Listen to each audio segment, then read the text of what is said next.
Қайырлы күн достар, бүгін сіздермен қанша жыл өтсе де хит болып қалатын нағыз дәмді салаттардың рецептісімен бөлісемін.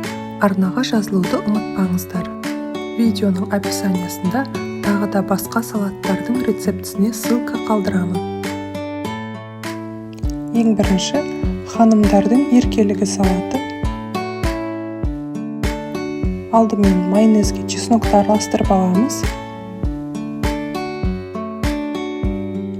Суға пісірілген тауықтың етін жақсылап сақтап тураймыз.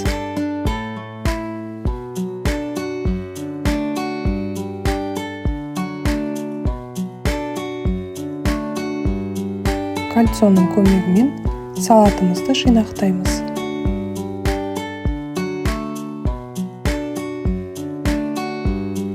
Салаттың әрбір қабатына дайын майонезімізді жағып отырамыз. Салаттың екінші қабаты ананас болады. Оны да сақтап тураймыз. Салатымызды әрлеу үшін 2 ананасты алып қаламыз.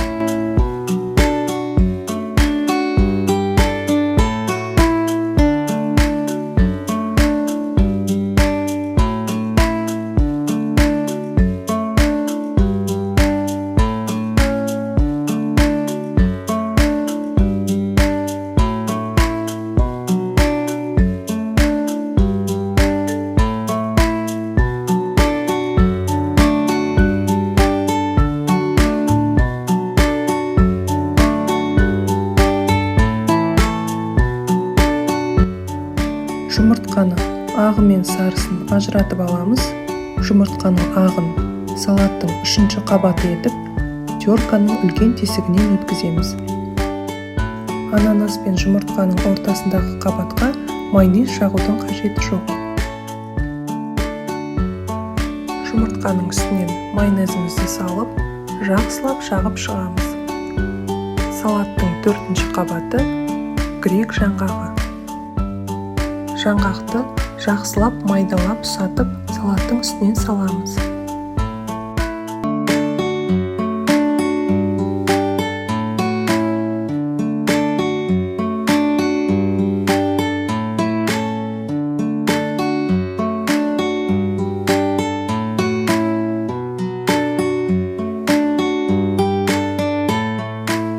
Салаттың 5-ші қабатына үккіштің кішкентай тесігінен өткізілген сырды саламыз.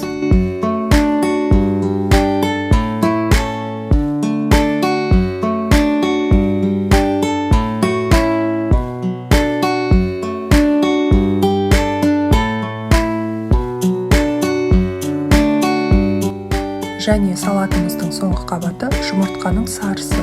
Жұмыртқаның сарысын үккіштің кішкентай тесігінен өткізіп, бетін әдемілеп шанышқының көмегімен престейміз.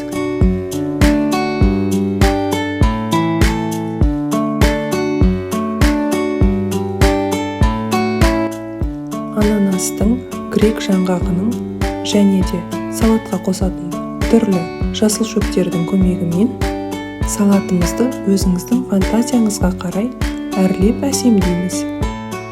Осымен салатымыз дайын. Кез келген мерекеде дастархандағы қонақтардың сүйікті салатына айналатын нағыз дәмді салат.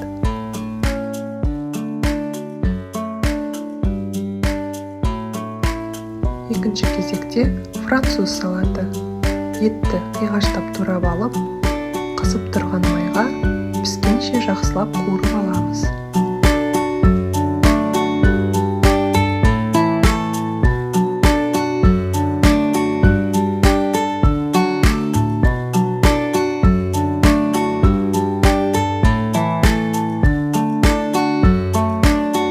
Ары қарай орам жапырақты ұсақтап турап, қолымыздың көмегімен кішкене жұмсартып аламыз.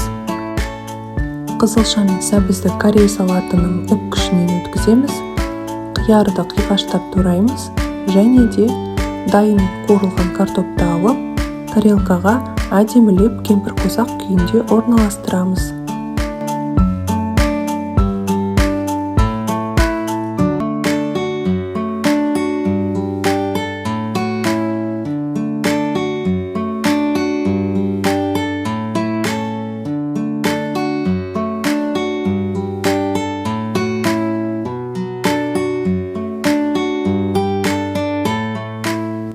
еттеріңізді өзіңіздің қалауыңызға қарай салуға болады.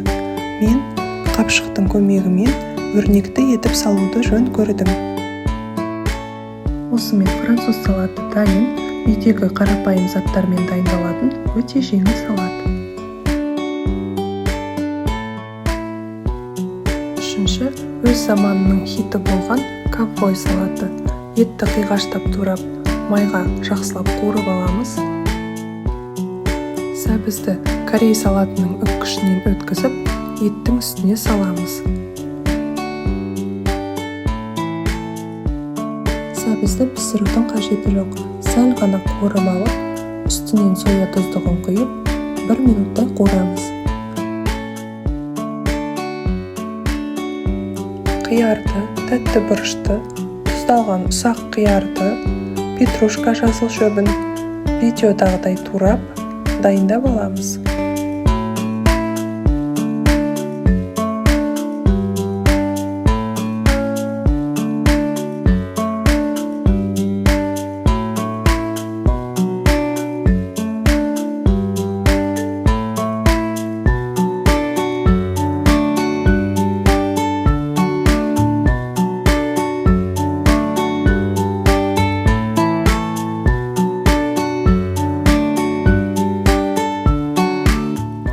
Чеснокты үккіштің ұсақ тесігінен өткіземіз.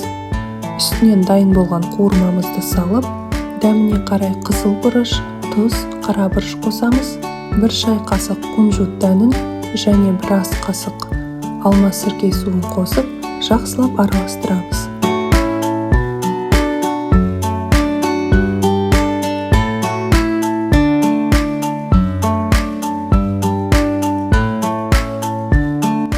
Осымен хиттің тағынан түспейтін әдемі салаттарымыз дайын. Астарыңыз дәмді болсын.